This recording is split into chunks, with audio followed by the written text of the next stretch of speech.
Hi everyone, welcome. So today I am going to be talking all about adoption, how to file for an adopted child, right? This is a very complicated process and missing a step can really mess up the whole process. So it is so important that you not only pay attention to the process, but also the steps and the order they need to be done in, because if you do stuff out of order, it can really make it hard for you to then file for your child. All right. So let me start by introducing myself. I am attorney Lillian Chukura. I'm a US based immigration attorney, and I help my clients get green cards and citizenship for themselves and their families using the US immigration law system. If you are interested in learning more about getting green cards, citizenship for yourself or your family, feel free to subscribe to my channel so that you can be updated every time I upload a video or go live like I do on most Fridays. And if you have a specific question about your particular immigration journey and you would like to schedule a strategy session with me, you can do that by going to my website, lilylegal.com, or by calling my office at 508 443 1788 and scheduling a strategy session so that I can get more information and give you some guidance on what the next steps need to be. All right. Now, let's get into this. The adoption process, like I said, is very complicated, and there's three different processes that's available to U.S. citizens. There's only one process that's available to permanent residents. So it is so important that the first thing you need to figure out is where do you fit into that process, right? Are you a U.S. citizen or are you a permanent resident? If you are a U.S. citizen, you have three options. If you are a permanent resident, you only have one option. Okay. Now, if you are a US citizen, your first option depends on whether the child is residing in a Hague Convention country. Okay. If the child is residing habitually, right, that's where they live, that's their home. They may visit other places, but this is their home, and that home country is a Hague Convention country, meaning that they are a party to the Hague Inter-Country Adoption Convention, right? Some countries are, part of a specific Hague Convention. They may be part of the International Adoption Convention, um, international abduction, right? When people are kidnapped or taken to another country. But when it comes to the Inter-Country Adoption Convention, there's not a lot of countries that are part of it, but you need to make sure that the child, that the country you want to adopt from, you need to make sure if they are part of this particular convention. So that is the Inter-Country Adoption Convention.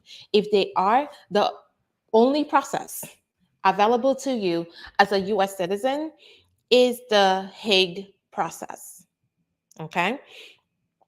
If they are not part of a Hague Convention country, if they do not habitually live in a Hague Convention country, then you also have the option of the orphan process and the immediate relative process. For a permanent resident, the only process available to you is the immediate relative process. Okay. So like I said, it's important to know where you fit in, to know what process you should even be looking at. Okay. If you're a permanent resident, the Hague Convention does not apply to you.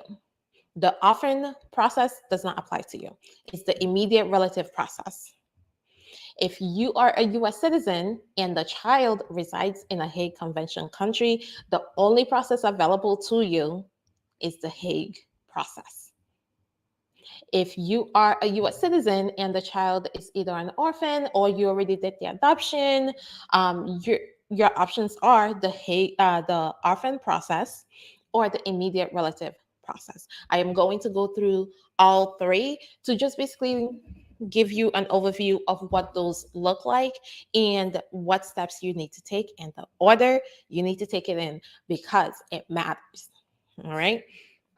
So let's start with the Hague process, because this is the most, right? This process does the most when it comes to the adoption process. So if the country is part of Hague Convention, you are in for a journey, right? The adoption process is already on its own, it's already a stressful journey. But when you add immigration on top of that, it gets even worse. So it's important that you pay attention and that you follow these steps. So the first thing you need to do if you are following the Hague process is get an adoption service provider. All right. This is not, just anybody. I am not an adoption service provider, because there's a whole certification and things that the person has to go through. And most of the time, it's organizations, big adoption organizations that handle those or are certified to be adoption service providers. But you have to find one. And not only do you have to find an adoption service provider, you have to find one that handles adoptions from the country that you want to adopt from. So, for example, if you want to adopt from Ghana, which is now part of the Hague Convention, you will have to get an adoption service provider that handles adoptions from Ghana. Okay? If you That's one of the first questions they ask you. Do you already know what country you want to adopt from? Do you already know the child that you want to adopt? Um, because because the first thing is, do they even handle that? So not every single adoption service provider handles every single country. So really do your research when it comes to that. The next thing, once you've met with them, agree to work with them, and you know understand the fees involved in working with an adoption service provider, you can move on to the next step, which is the home study. So the home study is done so that there's a report of your life, your household, for USCIS to basically eventually determine if you are suitable to adopt, right? So you do the home study, then you file a form I-800A, not the 800, 800A, because that is for USCIS to look at the home study, to look at your information and supporting documents and determine if you are suitable and eligible to adopt. Okay? In order for you to file this form, the form I-800A, right? In order for you to file it, if you are married, you can be any age, right? But if you are unmarried, if you are not married and you want to file this form to have USCIS determine that you are suitable and eligible to adopt, you must be 24 years old. Okay? And this form has to be filed before you you do the adoption and or you accept placement. Okay? So it has to be done before you accept placement or do any adoption. If you already adopted the child, this is going to complicate things. Okay? But again, your adoption service provider will go through all of that with you to explain why you cannot adopt the child before you go through this process in a Hague Convention process. Okay? Now, must be 24 if unmarried, and must be done before any adoption or placement is done. Right? So once that form is approved, once you file, USCIS says that you are eligible and suitable to adopt. You move on to the next step, which is having the adoption service provider get you placement, right? So you already know what country you want to adopt from. You may know the child that you want to adopt, but they have to go through whatever process is required by that country to place a child with you, right? To say this is the child that you can adopt. So they do the placement, and the next step after that is to file Form I-800. So remember, you did the 800A to find out that you are eligible and suitable. Now you're going to do the 800 to basically pre-approve the child, right? To basically say the child is eligible to immigrate to the US. In order for you to file this, the child must be under 16 years old, okay? The child that you are placed with, that you want to adopt, must be under 16 years old. You, the person that's doing the, that's going to be the parent, have to be married or 25 years old before you can file this I-800. That is not negotiable, right? The child is under 16. There is exceptions for siblings, but so basically, if you're adopting siblings, there is an exception if one of them is already over 18, but one must be under 16 for the adoption to even count. So before you file this Form 800, the child must be under 16 and you must be married or at least 25 years old. And the most important part in this is that it must be filed before you do the adoption. Okay? If you file this after you do the adoption, that's a problem. You already missed, you're not going in order. Okay? You are not going in order, and USCIS wants you to go in this order in order for you to actually adopt the child and have them gain immigration status in the US. That's the end goal here, is for you to not just adopt the child, but for you to have them move to the US, have a green card, and live in the US in your custody. You have to follow this process if the child lives in a Hague Convention country. All right? So you file the 800 before you do the adoption.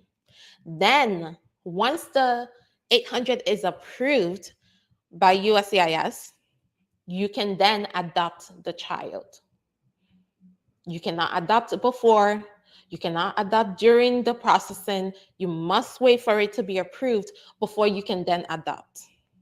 Once it's approved and you adopt the child, whatever the process is in the country that the child resides in, you will then apply for an immigrant visa for the child to come to the US. And once they enter the US, they'll be a permanent resident. So that's how you go from, deciding to adopt to the child coming to the US and having a green card when they live in a Hague intercountry adoption convention country. All right. So remember, you have to go through the steps. You cannot miss a step. All right. So Hague process, this is just quick steps. You need to have an adoption service provider. You need to do a home study. You need Form I-800A to be filed and approved. Okay. You then need to work with your adoption service provider to get a placement. So a child for you to adopt, you need to file an I-800 before you do the adoption. So placement 800, then you can do the adoption once the Form 800 is approved. Then you can file for a visa for the child after the adoption, and then the child can come into the US with a green card. All right, that is the quick steps on that. Now, if the child is not living in a Hague Convention country, there's two options left for you: the orphan process or the immediate relative process. Once I get to the immediate relative process, you will understand why a US citizen might want to go through the orphan process instead of the immediate relative process, okay? Because that process has one requirement that everyone just stops and stares at me every time I say it. So let's start with the orphan process. The first thing you need to do is get a home study. Depending on what country, I typically would suggest working with an adoption service provider. That's just the best thing you can do, because there are countries that will not let you adopt a child unless you are working with an adoption service provider that is approved to work in that country. Okay, you cannot just go there and do the adoption. Again, if you're doing the orphan process, working with an adoption service provider is highly, highly recommended, because it will save you a lot of time and energy. Then you need to get the home study, just like the Hague Convention. You need a home study. Then the forms are different, right? Because it's a completely different process. The forms are different. What the form that you will need to basically say I'm eligible to adopt is the I-600A. Okay. For the orphan process, you need to file Form I-600A. So you file this to basically say, I'm eligible, right? I've done the home study. Please deem me eligible to adopt. All right. Now, if you have identified the child that you want to adopt, this is where it's different from the Hague process. If at this point, before you file the I-600A, you have already said, this is the child I want to adopt. All right. You know the child you want to adopt, you can skip the I-600A if you already know the child you want to adopt. If you don't, and you want to basically get pre-approved and know that you have been deemed eligible before you even start looking for a child to adopt, then you file the 600A. So you file the 600A, you wait for that to be approved. And then once you identify the child that you want to adopt, then you do the I-600. That will say, yes, you meet the requirements, the child meets the requirements, you can file for them.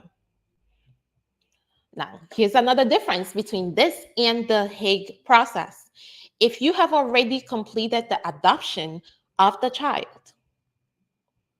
right, you can still file the I-600.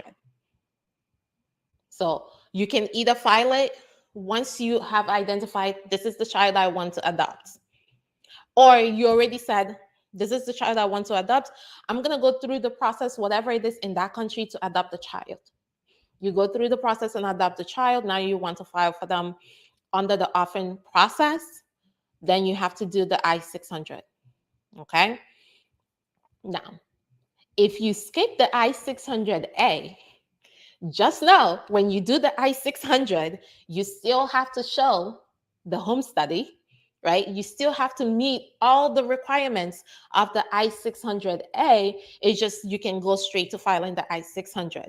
So in that case, you meet the requirements for the I-600 and the I-600A. So not only do you have to show now that you are eligible to adopt, but that the child is eligible to be adopted, right? That you met the requirements, and now the child can be deemed ready to apply for a visa to the US. Okay, so this is a more compact process than the Hague process. So again, in both processes, you need a home study. You should be working with an adoption service provider because it makes the process a whole lot easier on you. And especially if you have not identified the child that you want to adopt. Okay. Most countries will not let you just go in and adopt a child. Okay. They would want you to work with an agency to make sure that you are, qualified to adopt a child. So those are the two forms, the 600A You can skip it if you already know the child, or you've already adopted the child. However, you still have to meet the requirements to be deemed eligible to adopt. All right.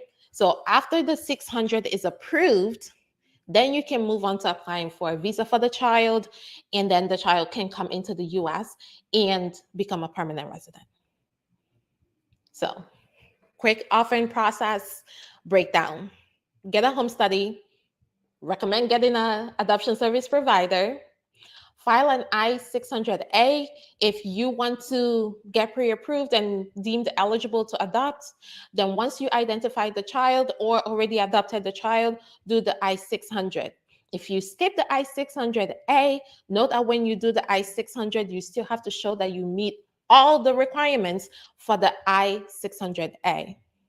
Once the I-600 is approved, you can move forward to filing for a visa petition for your child and for them to enter the US as a permanent resident. Okay?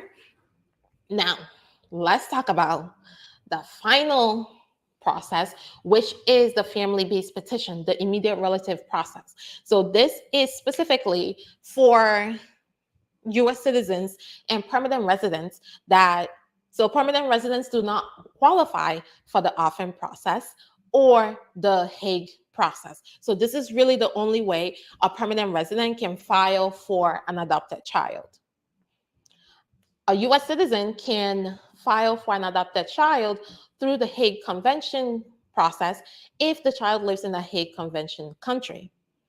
If the child does not live in a Hague Convention country, the US citizen can choose between the orphan process and the immediate relative process. Okay? Now, this is how this process works. This is the requirements for the family-based petition, the immediate relative process. All right? So, the child at the time of adoption, the adoptive parent adopted the child before the child turned 16. All right. Before they turn 16, you have completed the adoption, and you can provide evidence that it was a full and final adoption, not temporary guardianship, not any of that. Guardianship is not the same as adoption. So it has to be a full and final adoption before the child turns 16. So that's one of the requirements, right? The adoptive parents, you that are filing for your child, you have legal custody, and this is the requirement that shocks people, you resided jointly with the child for at least 2 years while they were under 21.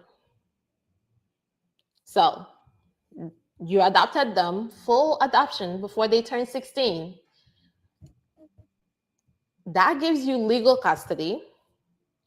And then you also have to show that you lived with the child, not temporary, go there once a year, see them, come back. No, like you lived in the country with the child for at least 2 years. So it's not 2 years at a time. It can be, 6 months here, 6 months there.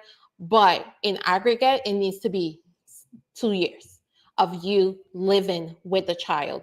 And living with the child means you control everything. You weren't just visiting, okay? You were living there. For permanent residents that are filing for a child, this is going to be very difficult because, as you know, as a permanent resident, you cannot be outside of the US for more than 6 months at a time without it causing an issue. So how do you do your 2 years with your adopted child to go through this process? So sometimes people adopt a child before they come to the US, before they get their visa to the US, right? So they already had the custody, they already lived with the child. So now they already met that requirement. And another thing is, only if you are married, right? And you and your spouse adopted the child together. This is the important part, right? You didn't adopt the child before before you got married. You adopted the child together as a married couple. only one of you have to meet the 2-year residency requirement, right? Only one of you have to meet the 2-year joint residency requirement with the child. Remember, that has to take place before the child turns 21. Once they turn 21 and you do not meet that 2-year requirement, you can no longer file for them. Okay? If you've met the 2-year residency requirement and the child turns 21, you can still file for them. They will just be in a different category, like I talked about last week, right? They will now be the children of US citizen over 21, right? That's what it would be. But once they turn 21 and you do not meet that 2-year residency, you can no longer file an immigration petition for them as your adopted child. Remember, they will always be your children. However, we're talking in the immigration context here. Okay? So just keep that in mind.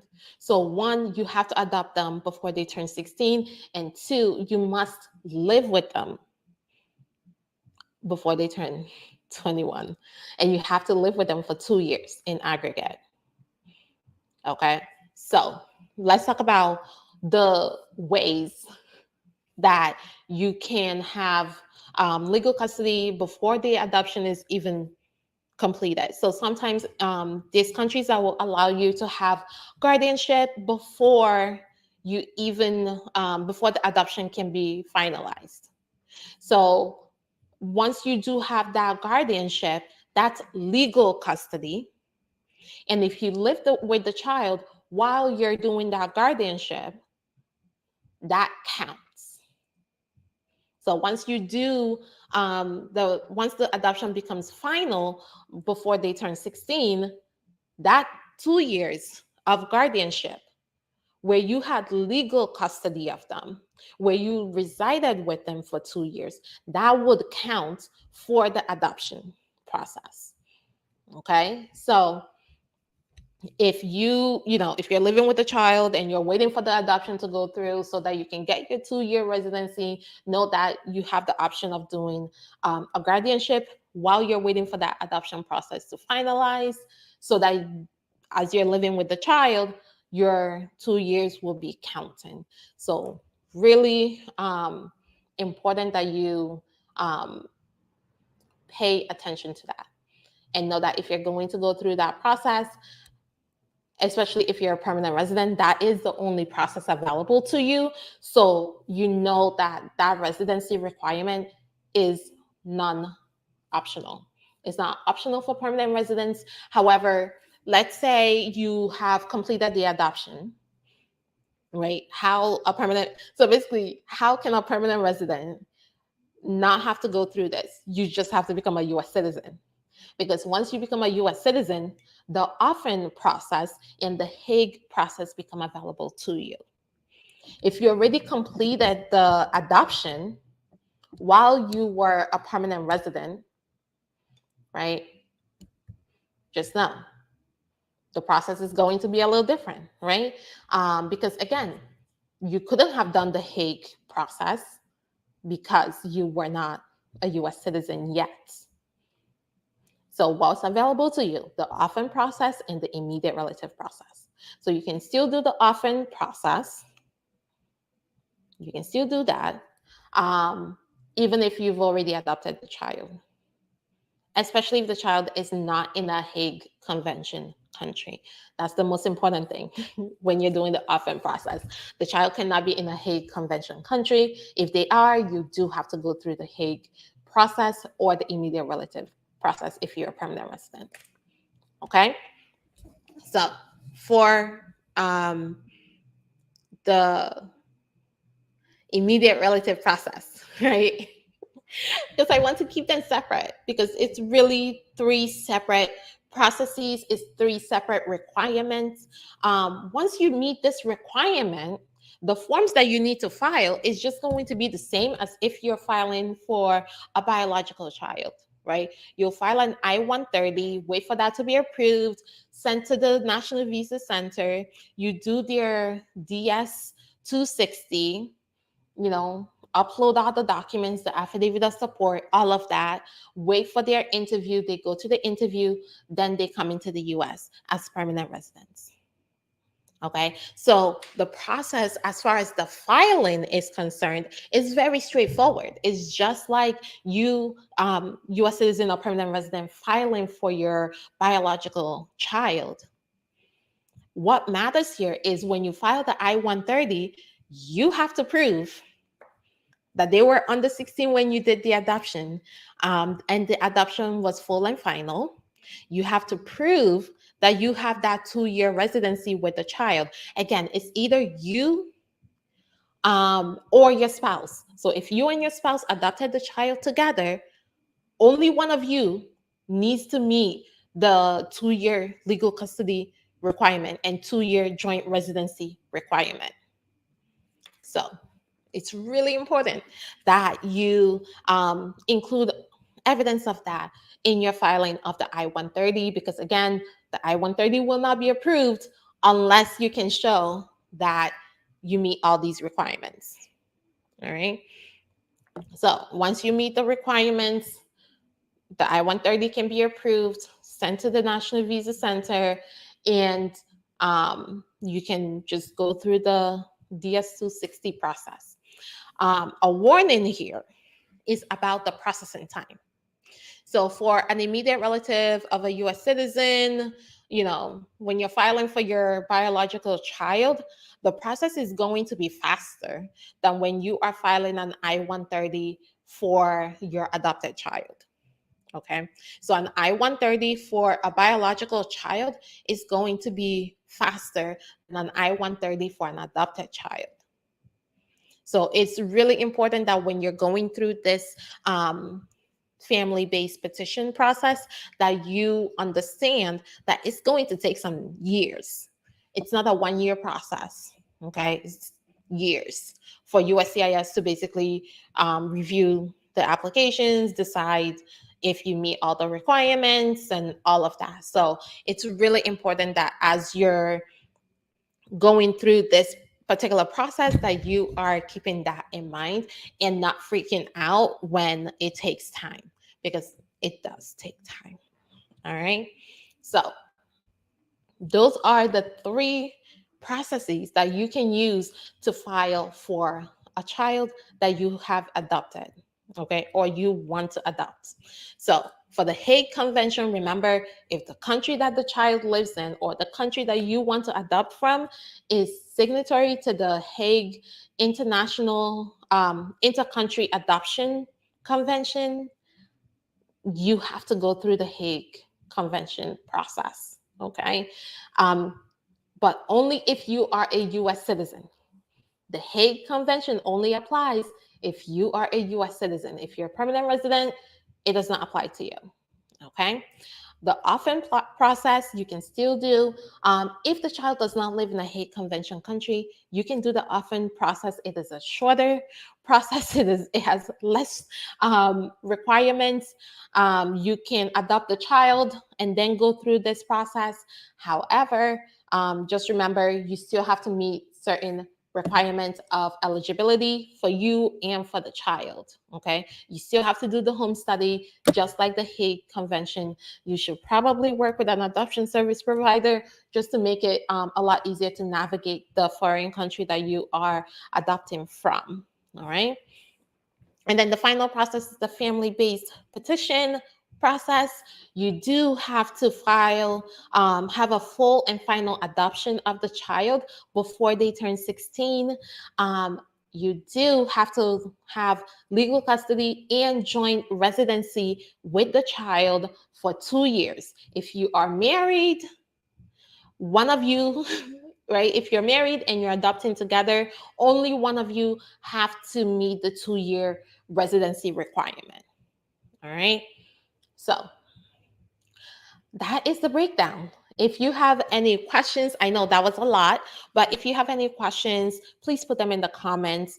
If you are going through this process or you're starting the process and you want to know what process applies to you, if it's the Hague process, the orphan process, or the immediate relative process, and what steps you need to take next based on where you are already, feel free to reach out. You can do that by going to my website, lilylegal.com, or calling my office at 508-443-1788 and scheduling a strategy session so that we can see what, where you are, what you qualify for, and what your next steps need to be. All right. And as always, if you find this video helpful, if you know someone that needs to see this video, that they want to adopt internationally, please share this video with them, because it will truly help them understand what the process is like and what they need to do. All right. As always, if you have questions, put them in the comments. I do go back and respond to those. And as always, thank you so much for joining me. I am Lillian Chukura. I'm a US-based immigration lawyer, and I help my clients get green cards and citizenships for themselves and their families using the US immigration law system. Thank you.